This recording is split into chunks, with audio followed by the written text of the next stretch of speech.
Hi everyone, this is Jim. Welcome to this Blitz chess postmortem video. This is a postmortem of my Blitz chess game number 108 where I was white. And we got into the French defense. I kicked up with e4, he plays e6, I go d4, he goes d5. Let's put on the opening book. There's one line I wanted to show you here. He plays a slightly interesting variation. This is the standard Winawer, so or the main line you can see in the opening book. e5 here because there's a threat of taking the knight and then taking the pawn. And actually you can play queen g4 and get the pawn back, but it's not so great for white. So the normal move there is e5, and then black naturally counterattacks the center with c5, and then you play a3, asking this bishop what he wants to do. And the normal move you can see here, most common move rather, is bishop takes c3. But this other move, c takes d4, and also bishop a5. These are both playable moves, and my opponent chose the third move on the list here, c takes d4. So the idea is the knight is counterattacking, the pawn is counterattacking the knight. I've got my pawn attacking his bishop, he's got a pawn attacking my knight. And best thing is to go ahead and grab the bishop while you get the chance, and then you can take back here. Looks like you can throw in the move queen g4 if you want to, attacking this loose pawn here. But taking back is okay too. And now the most common move here is queen c7. And this is the line I wanted to show you. He didn't play this, so this is a variation. But queen c7 is a fork. It actually wins a pawn here. And there's no way to save both those pawns. So most common response is knight f3. It looks like f4 was also playable, but knight f3. And then you'll see that white normally does not take the pawn. So this is kind of an interesting moment. Knight e7 is the most common move there. If white takes the pawn, then you play bishop d2. It's the only move because the queen was forking the king and the rook, right? So bishop d2 is the only move, but it's a good move. It kicks the queen away and defends the b-pawn, so the queen can't grab there, and the best move is for queen back to c7. And now, even though white has won a pawn, you continue with bishop d3. You see, you got a tremendous edge in development. White has a tremendous edge in development in response, in compensation for that pawn. And even the computer evaluation shows white being better in this position. So this is a good gambit. So if your opponent plays that queen c7 move, don't be afraid to give up your doubled c-pawn. It's not the greatest pawn in the world anyway. Just develop your pieces naturally. These are good posts for the bishop, looking out on the king side, and castle, and just play for a strong attack on the king side. You also have an open file for your rook here. You see, you have lots of space, and your pieces have good squares. So that's your compensation for the pawn. So let's go back to the game. That was it for the opening book. He played, instead of queen c7, he played the move knight e7. And this leaves white with an edge. It's not exactly a winning position, but it's a good position for white, so very, very comfortable. Get your pawns out and develop your pieces.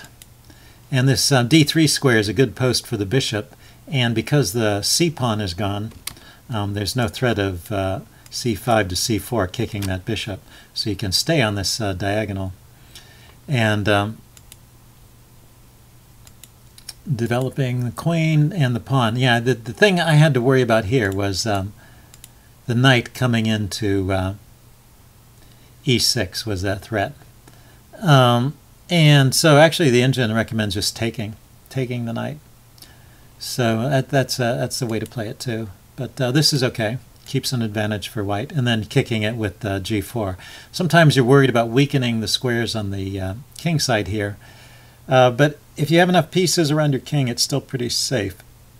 And these pawns can be used for the attack, and you're driving black's pieces away, so it's a good move in this case. So I do okay up until, this next move that I played was a peculiar move. And the computer takes points off. But I noticed this pawn was hanging, and I wanted to get my king off the back rank anyway so I could connect my rooks and maybe have them join in on a king-side attack.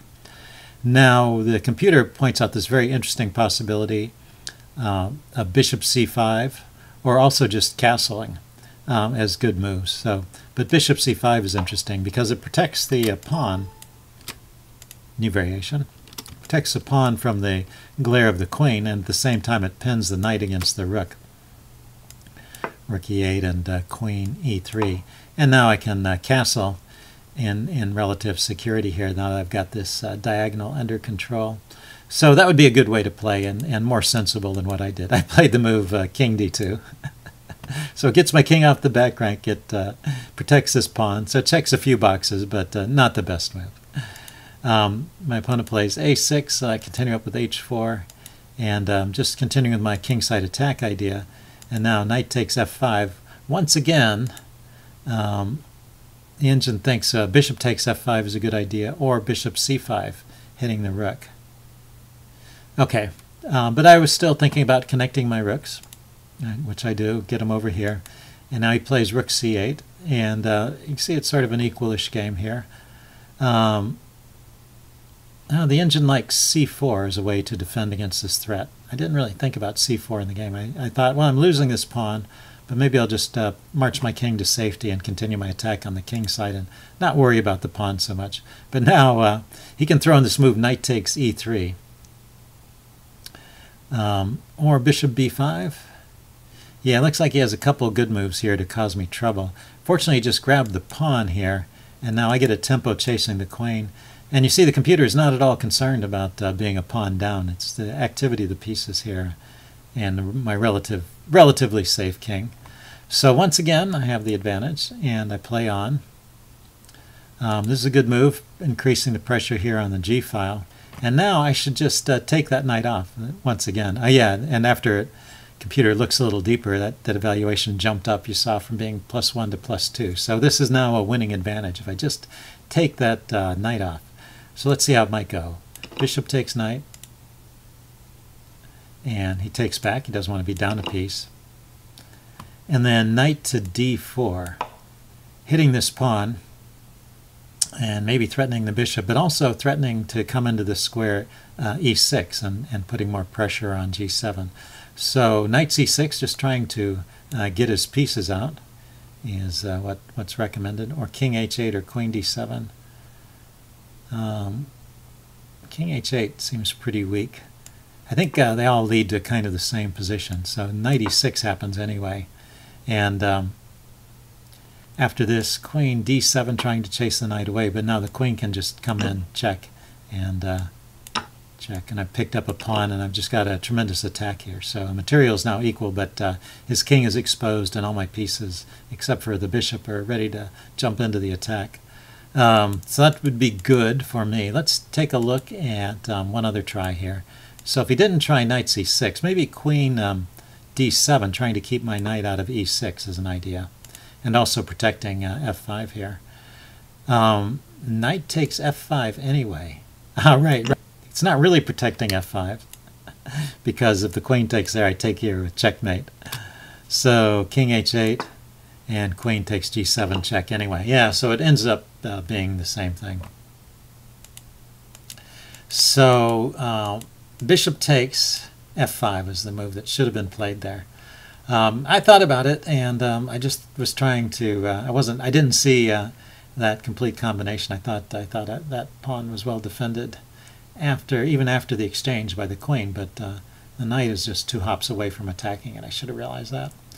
Okay, so I played knight g5 first,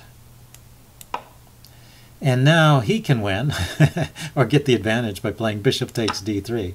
So let's do that again. Bishop takes d3. And c takes is forced. I've got to take back. And that's what he played, actually. And then he should follow up with queen e7, protecting his e6 pawn, so my knight can't take there. So this would be good for black. So he's a pawn up, and he's managed to diffuse my attack. Now this knight really has no squares to go to, and it's actually blocking the queen.